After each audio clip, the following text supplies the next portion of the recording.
Green Maiden of the Lake.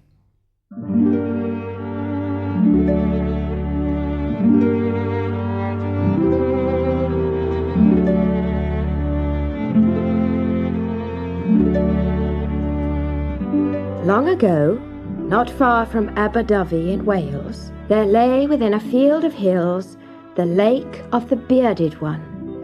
Aberdyfi Church was famous for its sweet-sounding bells, and no one liked them better than the beautiful Green Maiden who lived at the bottom of the lake. Each evening when the bells rang out, she would rise from the lake, bringing with her a herd of milk-white cows. She would carefully look around to see that no one was watching, then call the cows one by one. "Rise, arise, my fairy kine, follow your leader into line. Up, Lightfoot, Silktail, bright, haste, speckled one, snow and white." There was one little cow called Snowflake who was always last. Either she lingered too long below the water or strayed too far from her mistress. On one occasion, she'd even wandered as far as the whitewashed walls of the big farmhouse. The Green Maiden had scolded her. "Remember, little one, we must all return to the lake before the bells stop chiming." One evening, when the Green Maiden was busy weaving a new cloak out of the long rushes, Snowflake strayed away once more. Along the winding path she went, stepping daintily over the stones, until she found herself near the farm gate. Peering between the bars, she was so fascinated that she did not hear her mistress calling. But she did hear the voice of the rosy-cheeked dairymaid, whose name was Nancy. "What a pretty little white cow!" she exclaimed. "And where did you come from?" Then Evan, the young cowherd, approached the gate with his herd of brown cows and stopped to admire the strange animal. "She's a little beauty," he cried, stroking her silken coat. Down by the lake, the Green Maiden, sensing danger, desperately blew on her silver bugle, warning Snowflake to return. Nancy and Evan shaded their eyes against the setting sun and stared towards the lake. But they could not see the maiden standing amid the tall green rushes. Turning back to the little cow, they looked carefully at her smooth neck in the hope of finding a mark or name. When they could see nothing, they decided to take her into the cowshed and keep her safe for the night. With outstretched arms, they shooed Snowflake and the other cows into the shed. Then, when all the herd was safely inside, they locked the gate with an iron bolt. As soon as she saw this, the Green Maiden knew that she'd lost Snowflake, for fairy folk cannot enter where iron bars the way. Sadly, she returned with her herd into the lake, and as the bells of Aberdyfi Church died away into the distance, a heavy grey mist covered the hollow. Later that evening, the miserly farmer who owned the farm grumbled about feeding the stray white cow. He wanted to get rid of her, but the very next morning, when he saw that she yielded far more milk than his own cows, he changed his mind. "I've never seen such rich, creamy milk," he said. "It will make the finest cream and butter and cheese." "She'll make your fortune, master," said Evan proudly. The greedy farmer was determined to keep Snowflake. Soon he was showing her off at local fairs, and people flocked to buy the delicious butter and cheese made from her milk. Over the years, he became more and more rich, as all the neighbouring farmers paid gold for one of Snowflake's beautiful white calves. At first, Snowflake was very content.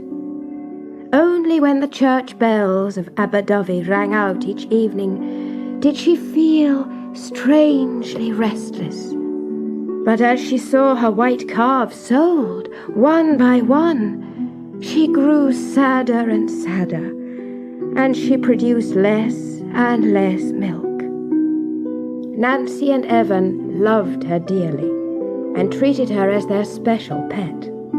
So they were horrified one day when the farmer said that he was determined to get rid of her. "She only gives a few drops of milk these days," he grumbled. "It's time she was slaughtered." Nancy and Evan begged to be allowed to keep her. They promised that they would pay for her food out of their own meagre wages, but nothing they could say would soften the farmer's heart. The following evening, as the bells of Aberdyfi Church rang out, the farmer led Snowflake to another shed to be slaughtered. Evan could not bear to watch. Pushing the farm gate wide, he rushed to the lakeside and flung himself down on the grass, sobbing. A few moments later, he was joined by Nancy. "Look, Evan," she whispered suddenly. "Look at the lake." Evan raised his head and gasped. For there in the tall rushes stood the Green Maiden, silently watching the farm.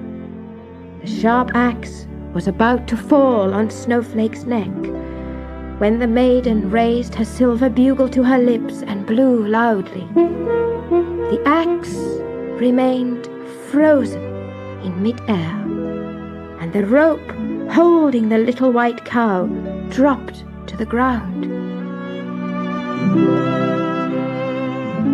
The farmer could move neither hand nor foot as Snowflake trotted away, passing through the gate and up the pathway to the lake. Nancy and Evan watched, overjoyed, as the maiden called, "My stray white cow, come home, back to the lake, no more to roam. Your mistress calls you, loud and clear, to bring back your white calves, sleek and dear." Then, to the astonishment of Nancy and Evan, all Snowflake's white calves came streaming out of the neighbouring farms. First in ones, then in twos and threes, they trailed after each other towards the lake, and soon they had encircled it like a great white daisy chain. The Green Maiden put her arms round Snowflake's neck and hugged her.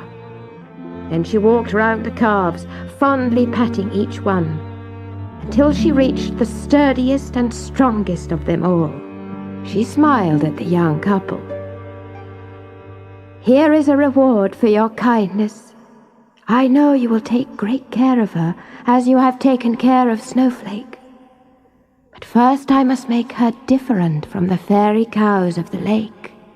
Touching the calf's head, she said, "Cast off now your fairy white, and take the colour of the night."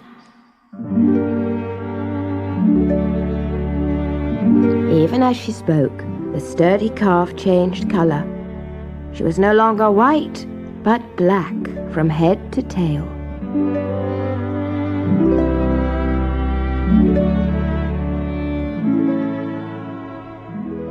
The Green Maiden walked to the edge of the lake and beckoned to the herd of white cows to follow her. In a few moments, they had all vanished beneath the water, just as the bells of Aberdyfi died away. Nancy and Evan would have thought it all a dream if they'd not heard the mooing of that little black calf. But their gift from the lake will never be forgotten, for she was the first of the breed of sturdy Welsh black cattle, famous today throughout all the world.